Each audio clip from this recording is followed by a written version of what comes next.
Assalamualaikum warahmatullahi wabarakatuh. Selamat pagi pemirsa Trans 7. Dalam literasi Yahudi, kata Jibril diganti dengan kata Gebril. Namun jangan terkecoh dengan sosok malaikat Gebril versi Yahudi ini, yang digambarkan sebagai sosok malaikat yang pembangkang perintah Allah dalam film Constantine. Di sini, malaikat Gebril sayapnya terbakar dan hilang, dan bisa ditangkap oleh manusia. Sementara dalam literasi Islam, kata malaikat adalah bentuk kalimat jamak dari kata malakun, yang artinya utusan. Malaikat adalah makhluk rohani yang bersifat gaib, diciptakan dari cahaya, selalu taat, tunduk, serta patuh kepada Allah Azza wa Jalla. Mereka tidak membutuhkan makan, minum, ataupun tidur. Mereka tidak memiliki keinginan apapun secara fisik, serta menghabiskan waktunya siang dan malam hanya untuk mengabdi dan beribadah kepada Allah Azza wa Jalla. Malaikat Jibril bertugas untuk menyampaikan wahyu dan pembawa rezeki. Malaikat Jibril disebut dalam Al-Quran sebanyak 2 kali, serta banyak julukan yang diberikan kepada malaikat Jibril, seperti Ruhul Amin dan Ruhul Kudus. Tugas malaikat Jibril bukan hanya sebatas menyampaikan wahyu. Dia juga bertugas sebagai penguat bagi Rasulullah SAW. Sebagaimana ketika beliau ada masalah dengan istri beliau Aisyah dan Hafsah. Sebagaimana firman Allah Azza wa Jalla, "Jika kamu berdua bertaubat kepada Allah, maka sesungguhnya hati kamu berdua telah condong untuk menerima kebaikan. Dan jika kamu berdua bantu-membantu menyusahkan Nabi, maka sesungguhnya Allah adalah pelindungnya, dan begitu pula Jibril dan orang-orang mukmin yang baik. Dan selain dari itu, malaikat-malaikat adalah penolongnya pula." Al-Quran Surah At-Tahrim ayat 4. Malaikat Jibril juga turun pada malam Lailatul Qadar, bersama malaikat yang lain turun untuk mengucapkan salam keselamatan kepada orang yang beriman. Allah Azza wa Jalla berfirman, "Pada malam itu turun malaikat-malaikat dan Ar-Ruh Jibril dengan izin Tuhannya untuk mengatur segala urusan. Malam itu penuh kesejahteraan." Al-Quran Surah Al-Qadar ayat 4 hingga 5. Malaikat Jibril mempunyai wujud dengan 600 sayap, antara masyrik dan maghrib, antara barat dan timur. Sayap dan busana kebesarannya putih laksana mutiara, dengan rupa yang begitu elok dan rupawan. Kekuatannya sangat dahsyat, sebuah mukjizat dari Allah Azza wa Jalla. Kemudian dalam beberapa hadis dikatakan bahwa malaikat Israfil memiliki 1200 sayap, di mana satu sayapnya menyamai 600 sayap malaikat Jibril. Wujud para malaikat telah dijelaskan dalam Al-Quran.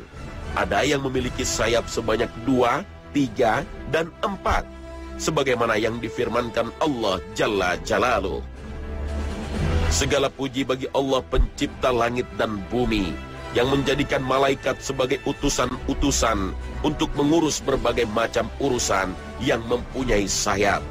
Masing-masing ada yang 2, 3, dan 4. Allah menambahkan pada ciptaannya apa yang dikehendakinya. Sesungguhnya Allah Maha Kuasa atas segala sesuatu. Al-Quran Surah Fatir ayat 1.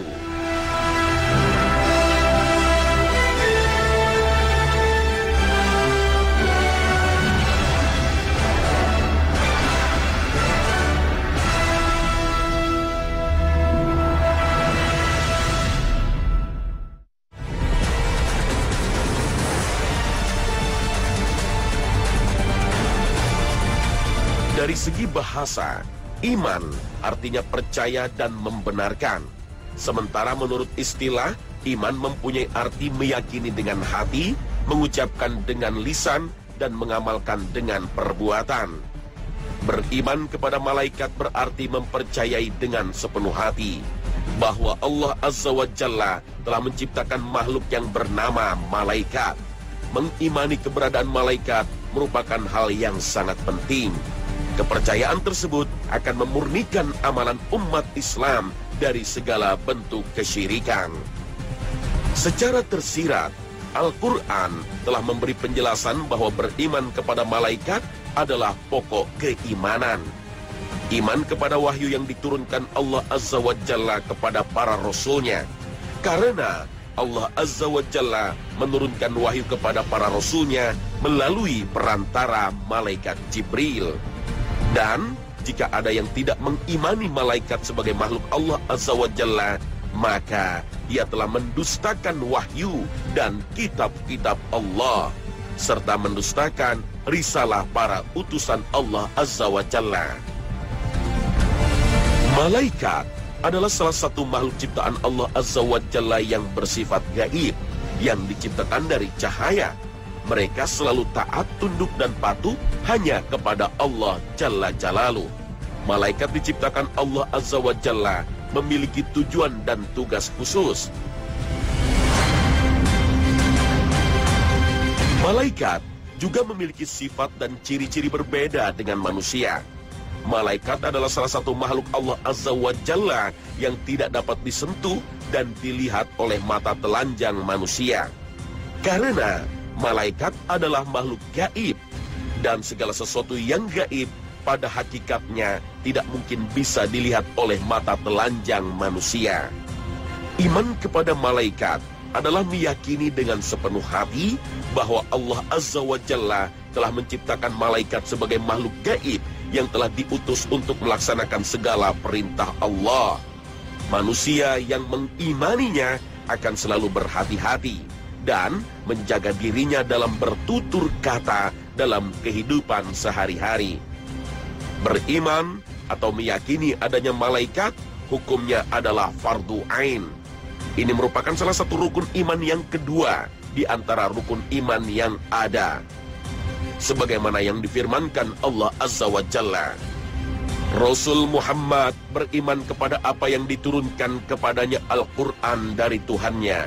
Demikian pula orang-orang yang beriman. Semua beriman kepada Allah, malaikat-malaikatnya, kitab-kitabnya, dan rasul-rasulnya. Mereka berkata, kami tidak membeda-bedakan seorang pun dari rasul-rasulnya. Dan mereka berkata, kami dengar dan kami taat. Ampunilah kami ya Tuhan kami, dan kepadamu tempat kami kembali. Al-Quran Surah Al-Baqarah ayat 285.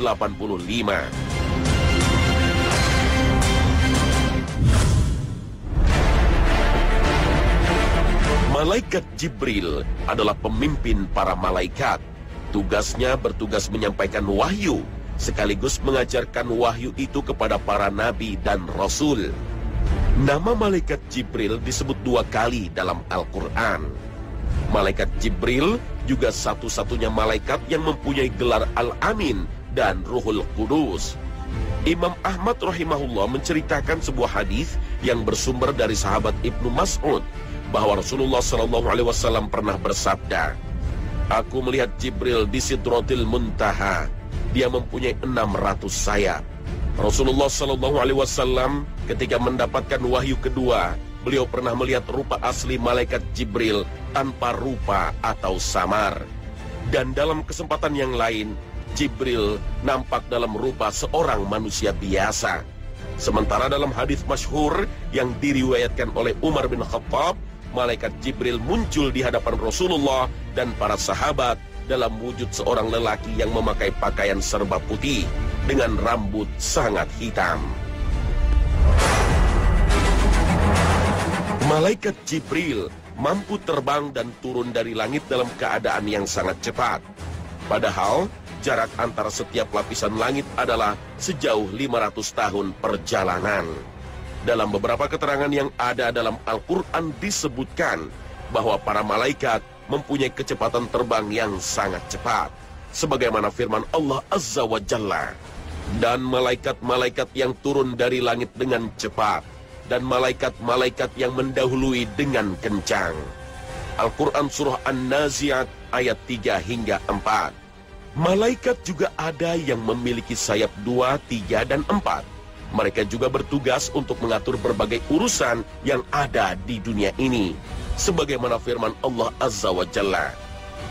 Segala puji bagi Allah pencipta langit dan bumi, yang menjadikan malaikat sebagai utusan-utusan untuk mengurus berbagai urusan yang mempunyai sayap. Masing-masing ada yang 2, 3, dan 4. Allah menambahkan pada ciptaannya apa yang dikehendakinya. Sesungguhnya Allah Maha Kuasa atas segala sesuatu. Al-Quran Surah Fatir ayat 1. Salah satu rahasia Allah Azza wa Jalla mengenalkan ibadah solat adalah ketika Allah selesai menciptakan malaikat Jibril dengan bentuk yang indah. Dan Allah ciptakan baginya 600 sayap yang panjang. Setelah malaikat Jibril melihat dirinya sendiri, ia berkata kepada Allah Azza wa Jalla, "Wahai Robku, apakah engkau menciptakan makhluk lain yang lebih baik daripada aku?" Kemudian Allah menjawab, "Tidak." Mendengar jawaban Allah Azza wa Jalla, malaikat Jibril pun berdiri dan melakukan sholat 2 rakaat untuk bersyukur kepada Allah Azza wa Jalla.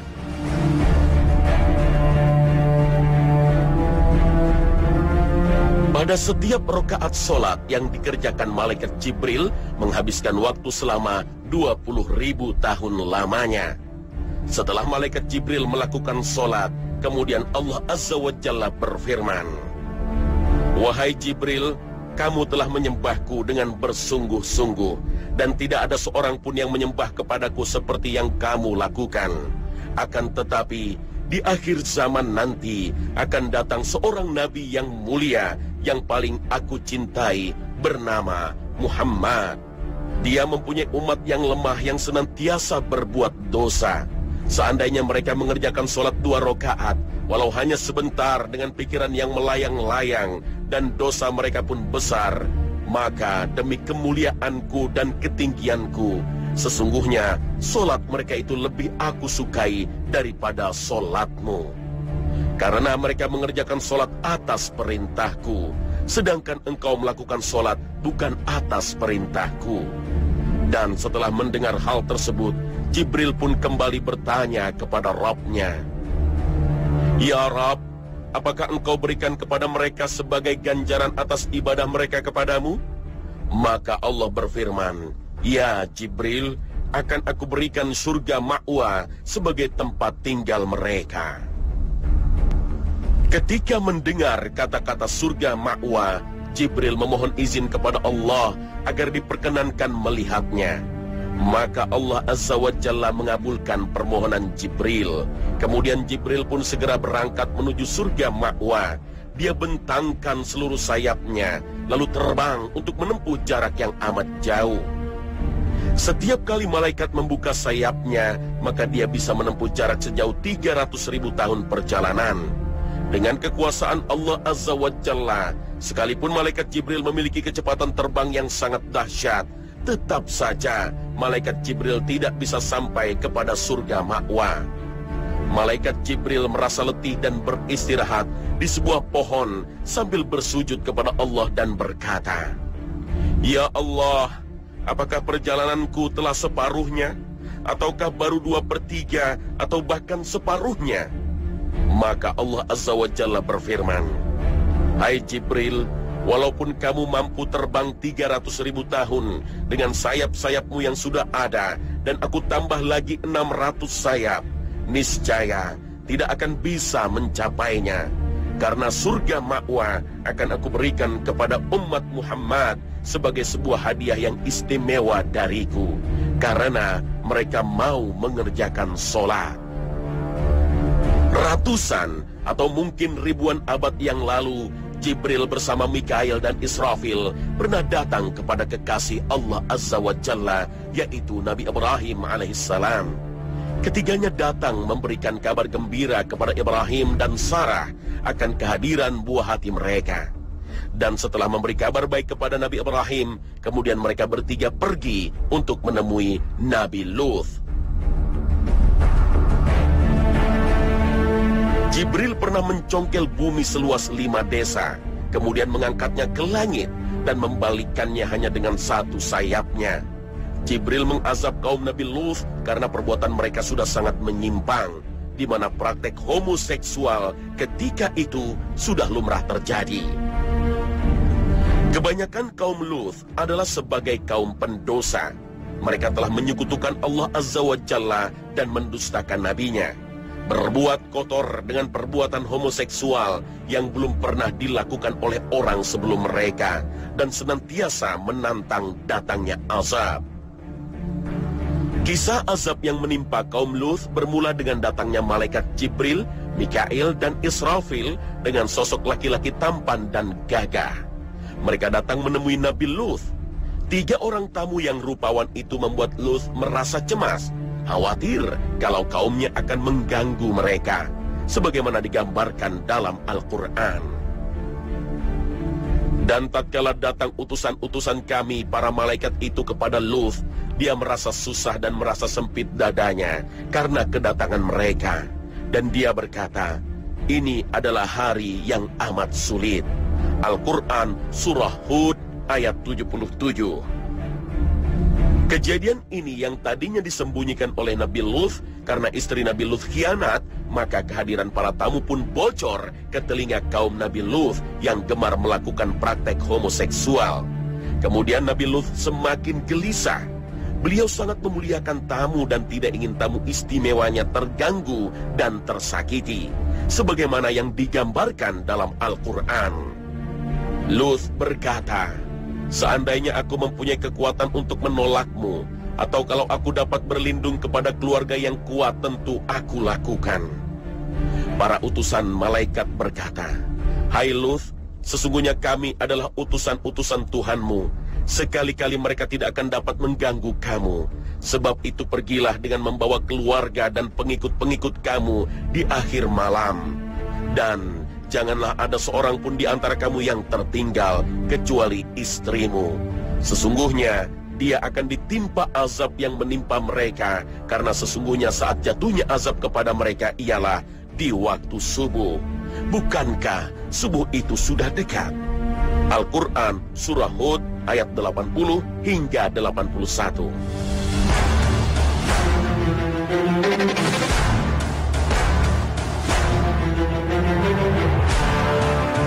Syahwat satoniyah kaum Nabi Lut makin membuncah liar tak terbendung.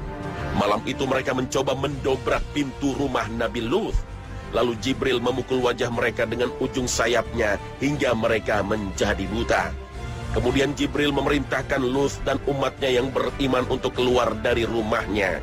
Dan datanglah azab yang pedih kepada kaum Nabi Lut yang durhaka. Di pagi hari, Jibril mencongkel bumi kampung Lut dengan satu sayapnya. Kemudian bumi itu diangkat ke langit pertama dengan segala isinya, hingga penduduk langit mendengar jeritan manusia.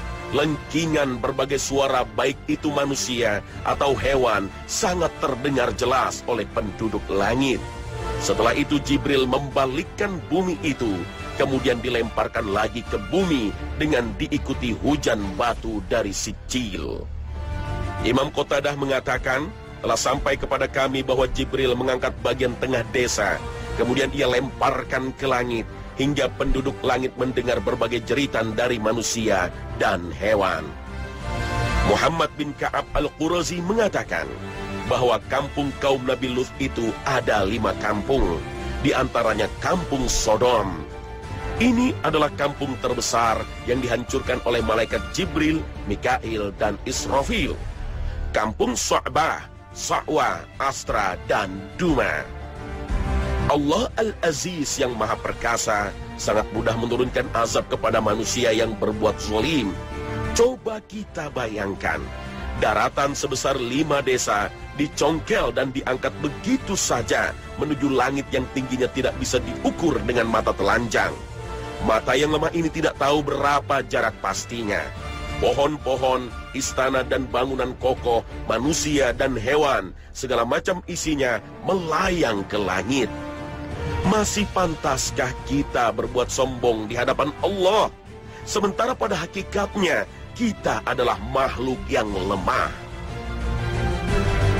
Kita sejatinya terkadang marah kepada Allah Azza wa Jalla.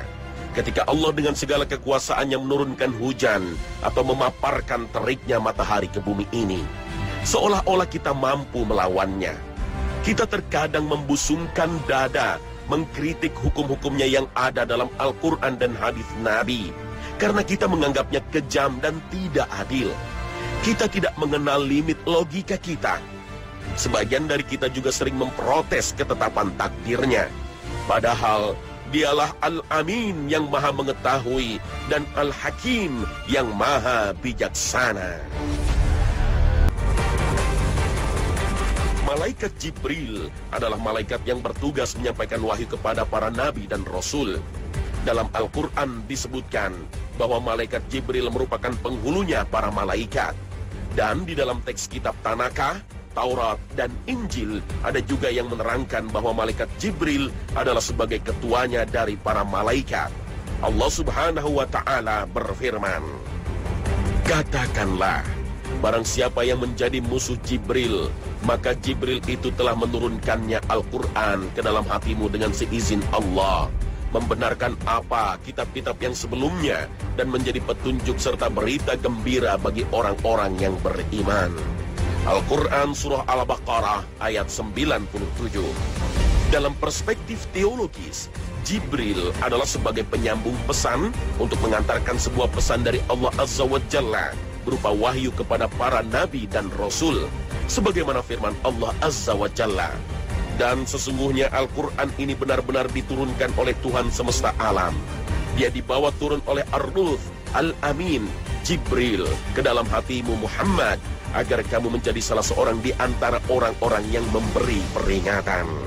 Al-Quran Surah Asy-Syu'ara ayat 192 hingga 194. Di dalam ayat ini ada kalimat Al-Quran diturunkan ke dalam hati Muhammad Sallallahu Alaihi Wasallam. Imam At-Tabari mengatakan yang dimaksud adalah agar tidak ada intervensi dari alat indrawi. Oleh karena itu Nabi menyaksikan langsung malaikat dan mendengar wahyu tanpa harus menggunakan panca inderanya. Karena wahyu itu bisa dilihat dengan mata, kepala, dan didengar dengan telinga biasa. Maka orang-orang yang hadir ketika wahyu itu turun akan menyaksikan dan mendengarkan malaikat Jibril. Padahal sebenarnya tidak demikian. Jadi, dalam konteks pewahyuan Al-Quran, peran dan posisi Jibril sangatlah vital. Jika diibaratkan, malaikat Jibril posisinya sebagai pengantar pesannya Allah Azza wa Jalla. Jibril memiliki peran vital terhadap sampai atau tidaknya sebuah pesan yang dikirimkannya. Ada sebuah pertanyaan.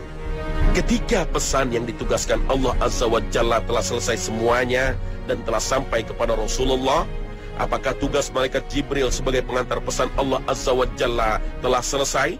Tidak sedikit orang yang berpendapat bahwa saat era kenabian dan kerasulan berakhir, maka saat itulah malaikat Jibril pensiun dari tugas sebagai pengantar pesan Allah Azza wa Jalla. Pendapat semacam ini adalah sebuah kekeliruan besar. Para ulama sepakat untuk membantah pendapat semacam ini. Para ulama beranggapan bahwa meski pesan Allah Azza wa Jalla atau wahyu telah sampai kepada Nabi dan Rasul, namun ada pesan-pesan lain yang harus dikirim oleh si pengantar pesan, meskipun bentuk pesannya berbeda. Dalam konteks inilah, pesan-pesan yang lain itu kemudian disebut dengan ilham. Malaikat Jibril mengirimkannya kepada orang yang dikehendaki Allah Azza wa Jalla, seperti kepada para wali Allah yang soleh. Maka muncullah istilah orang itu mendapatkan karomah, ma'unah, dan sebagainya.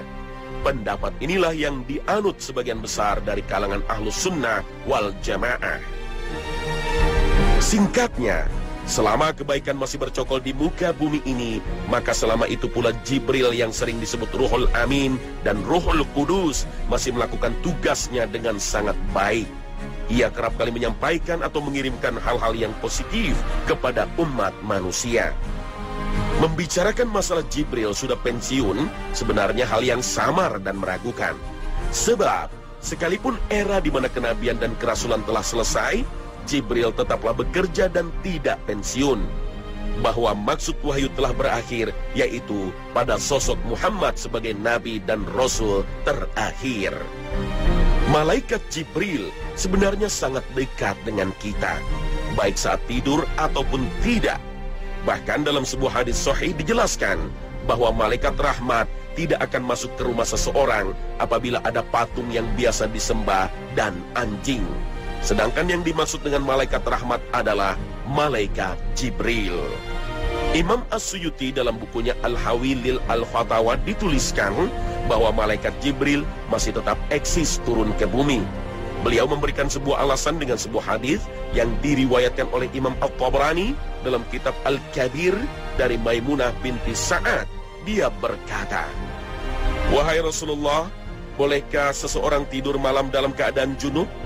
Rasulullah sallallahu alaihi wasallam menjawab, "Aku tidak suka jika orang junub tidur sebelum mengambil wudu, karena aku khawatir ketika ia mati dalam keadaan berhadas, sehingga tidak dihadiri oleh malaikat Jibril."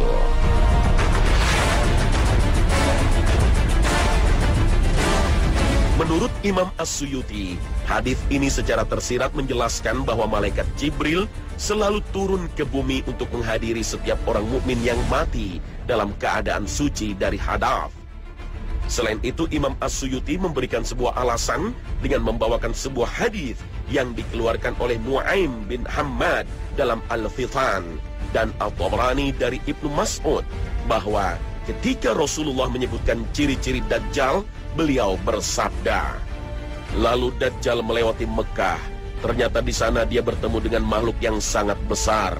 Maka dia bertanya, 'Siapa kamu?' Makhluk tersebut menjawab, 'Aku adalah Mikail. Allah mengutusku untuk menjaga tanah haram ini.' Kemudian Dajjal meneruskan perjalanannya ke Madinah.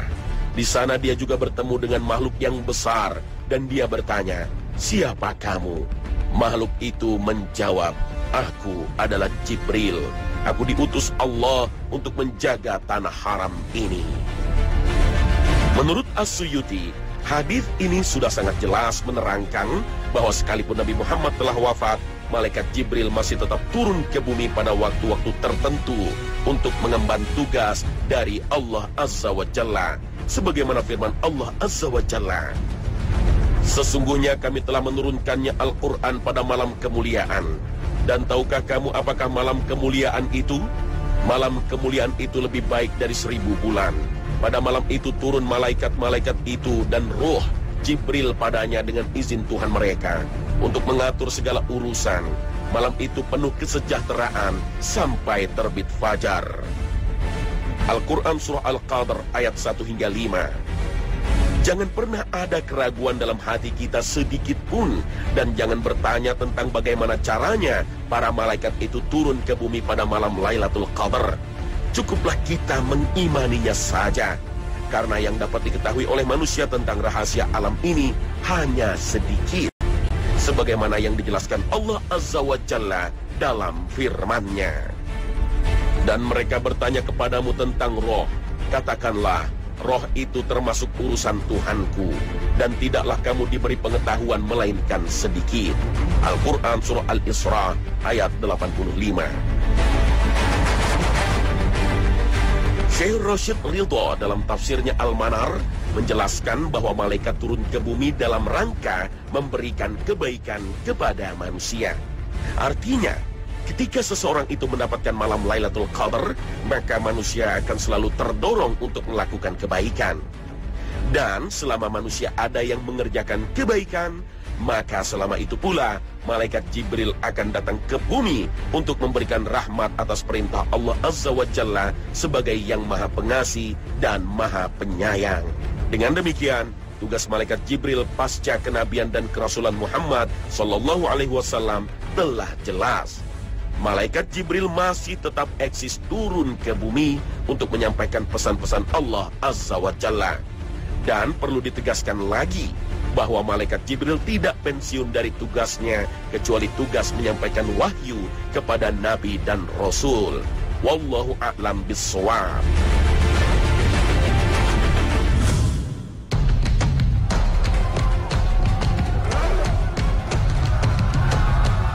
Malaikat Jibril dengan perintah Allah Azza wa Jalla memegang peranan penting dalam peristiwa perang Badar yang melibatkan kaum muslimin dan kaum kafir Quraisy.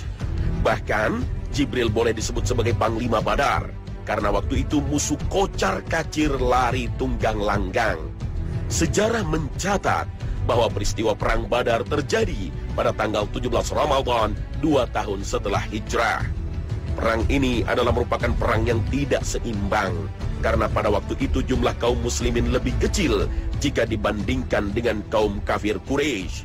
Dari pihak kaum muslimin berjumlah kurang lebih 310 orang.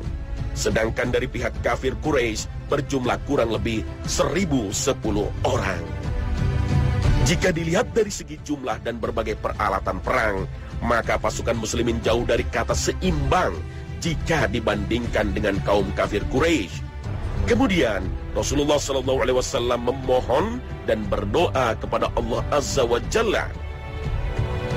Dalam hadis riwayat Ahmad diceritakan, setelah Rasulullah melihat kekuatan musuh, maka Rasulullah memohon pertolongan kepada Allah Jalla Jalaluh sambil menghadapkan dirinya ke arah kiblat sambil berdoa. Ya Allah, tunaikanlah kepadaku apa yang telah Engkau janjikan. Ya Allah, jika golongan kaum muslimin ini binasa, maka tidak akan ada orang yang akan menyembahmu di muka bumi ini untuk selamanya. Rasulullah SAW terus-menerus memohon pertolongan kepada Allah Subhanahu wa Ta'ala dan berdoa sehingga diceritakan dalam sebuah riwayat sampai kain selendangnya yang berwarna putih terlepas dari pundaknya.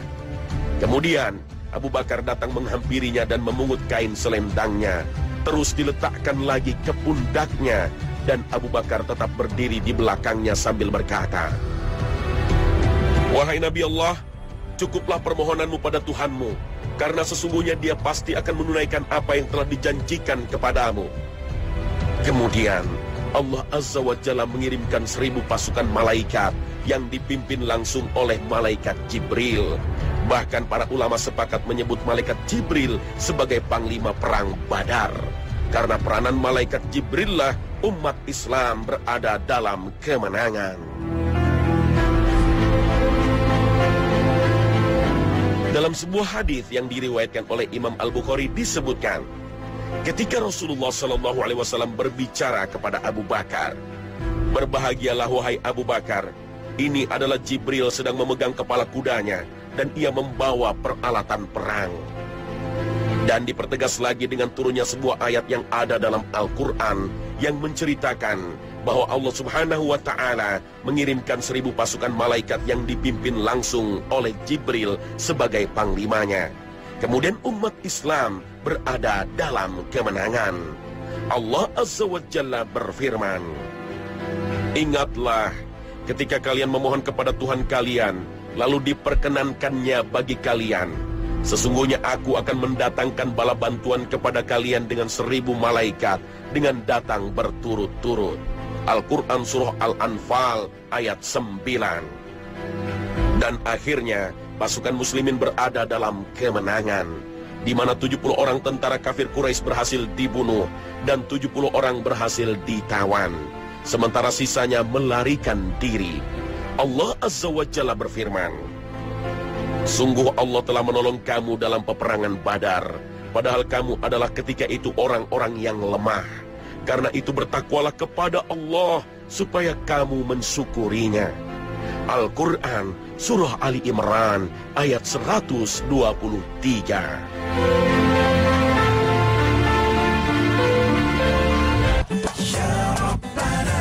Nah pemirsa, inilah akhir kebersamaan kita dalam Khazanah pagi ini. Mudah-mudahan dengan mentadaburi makhluk Allah yang bernama Malaikat Jibril membuat kita semakin taat kepada Allah Azza wa Jalla. Kita hayati kebesarannya dalam takbir solat kita, karena dialah Al-Akbar. Kita agungkan dia dalam rukuk kita, karena dialah Rabb Al-Azim.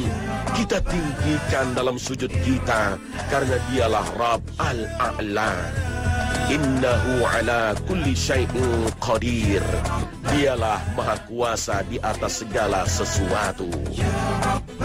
Mallahu ya'khudhu bi aidina illa ma fihi khairul lil Islam wal muslimin. Terima kasih atas perhatian Anda dan wassalamualaikum warahmatullahi wabarakatuh. Ya Rabbana